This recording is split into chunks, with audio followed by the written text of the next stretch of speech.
முத்து என்ற கருவாயனுக்கு ராமர் வனவாசம் போறது வந்திருக்குமா?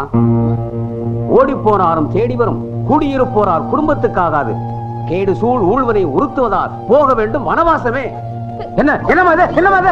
ஐயோ ஐயோ, என்ன காப்பாத்துங்க. கழுத்து விடுமா? என்ன பண்ற பாரு சின்னனே.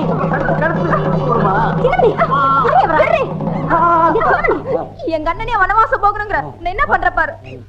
இடி எடுத்து கொடுத்த சீட்ல வந்ததா அவர் சொன்னாரு. பாவம் அவர் நெடி செய்வார். எங்க அண்ணன் எப்படி சொல்லலாம்? ஐயோ, உங்க அண்ணன் மேல நீ உசிரியா வச்சிருக்காங்கிறதுக்காக அவர் கழுத்தை நெரிக்க போறியே. அறிவு இருக்கா உனக்கு? யோ, எழுத எடுத்து போயா.